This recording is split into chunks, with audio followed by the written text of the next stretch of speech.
Break ಆದ್ಮೇಲೆ ಮತ್ತೆ ನಮ್ಮ ಬೆಂಗಳೂರು. ನಟ ನಿರ್ಮಾಪಕ ರಾಘವೇಂದ್ರ ರಾಜ್ಕುಮಾರ್ ಕೊಲಂಬಿಯಾ ಏಷ್ಯಾ ಆಸ್ಪತ್ರೆಯಿಂದ ಡಿಸ್ಚಾರ್ಜ್ ಆಗಿದ್ದಾರೆ. ಕಳೆದ 16ನೇ ತಾರೀಕಿನಂದು ಮೆದುಳಿನಲ್ಲಿ ರಕ್ತಸ್ರಾವವಾಗಿ ಆಸ್ಪತ್ರೆಗೆ ದಾಖಲಾಗಿದ್ದ ರಾಘವೇಂದ್ರ ರಾಜ್ಕುಮಾರ್ ಇವತ್ತು ಕೊಲಂಬಿಯಾದಿಂದ ನೇರವಾಗಿ ಓಲ್ಡ್ ಏರ್ಪೋರ್ಟ್ ರೋಡ್ನ ಮಣಿಪಾಲ್ ಆಸ್ಪತ್ರೆಗೆ ದಾಖಲಾಗಿದ್ದಾರೆ. ಒಂದು ವಾರ ಮಣಿಪಾಲ್ ಆಸ್ಪತ್ರೆಯಲ್ಲಿ ವಿಶ್ರಾಂತಿಯನ್ನು ಪಡೆದು ನಂತರ ಮನೆಗೆ ತೆರಳಲಿದ್ದಾರೆ.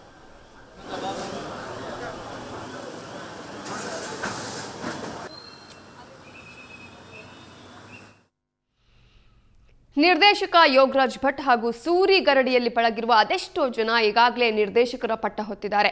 ಈಗ ಈ ಸಾಲಿಗೆ ಸೂರಿ ಶಿಷ್ಯ ಗಡ್ಡ ವಿಜಿ ತಮ್ಮ ದ್ಯಾವ್ರೆ ಚಿತ್ರದ ಮೂಲಕ ಸೇರ್ಕೊಂಡಿದ್ದಾರೆ. ಈ ಸುದ್ದಿಯನ್ನ ನೋಡ್ತಾ ಇವತ್ತಿನ ನಮ್ಮ ಬೆಂಗಳೂರು ಮುಗಿಸ್ತಾ ಇದ್ವಿ.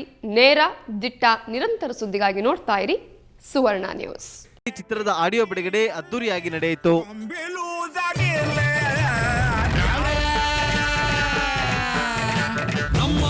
ಕೇಳುತ್ತಂದ ಬ್ಯಾರದೇನೆ ಇರಲಿ, ಒಂದೇ ಒಂದು ಕಿಂಡಿ ಕೊಡು, ಗಾಳಿ ಬೆಳಕು ಬರಲಿ. ಪ್ರೀತಿ ಒತ್ತಾಯಕ್ಕೆ, ಗಡ್ಡ ವಿಜಯವರ ಪ್ರೀತಿ ಒತ್ತಾಯಕ್ಕೆ ಒಂದು ನಟಿಸ್ಬೇಕಾಗಿ ಬಂತು. ನಟನೆ ತುಂಬ ಕಷ್ಟ. ಎಲ್ಲ ನಟರಿಗೆ ನಾವು ಹೇಳ್ತೀವಿ, ಹೀಗೆ ಮಾಡಿ ಹಾಗೆ ಮಾಡಿ, ಇಲ್ಲಿ ಕುಣಿರಿ, ಅಲ್ಲೆದ್ದೇಳಿ, ಇಲ್ಲಿ ಹೊಡೀರಿ, ಈ ಡೈಲಾಗ್ ಹಿಂಗೆ ಹೇಳಿ ಅಂತೆಲ್ಲ ನಾವು ಕತೆ ಹೊಡಿತೀವಿ. ಆದರೆ ನಟಿಸ್ಬೇಕಾದ್ರೆ ಗೊತ್ತಾಗುತ್ತದೆ ಎಷ್ಟು ಕಷ್ಟದ್ದು ಅಂತ. ಇನ್ನು ಭಟ್ರು ಹಾಗೂ ಸೂರಿಗರಡಿಯಲ್ಲಿ ಕೆಲಸ ಕಲಿತ ಪೆಟ್ಟು ಬಿದ್ದರೆ ಅಮ್ಮ ಅಂತೀವಲ್ಲ, ಹಾಗೆ ಪಾಶ್ಚಿಮಾತ್ಯರು ಓ ಮೈ ಗಾಡ್ ಅಂತಿರ್ತಾರೆ. ಆ ಥರ ನಾವು ಯಾವಾಗಲೂ ಅದೊಂದು ಉದ್ಗಾರ ಇದ್ದೇ ಇರುತ್ತೆ, ದ್ಯಾವ್ರೇ ಅಂತಿರ್ತೀವಿ. ಹಾಗಾಗಿ ಟೈಟ್ಲು. ಇನ್ನು ಸಬ್ ಟೈಟ್ಲು ಅಂದರೆ ಕೈದಿಗಳಿಗೆ ಒಂದೇ ಒಂದು ಕಿಂಡಿ ಸಿಕ್ಕರೆ ಅವರು ಹೊರ ಪ್ರಪಂಚಕ್ಕೆ ಬರ್ಬೋದು ಅನ್ನೋ ಆಸೆ ಎಲ್ಲರಲ್ಲೂ ಇರುತ್ತೆ.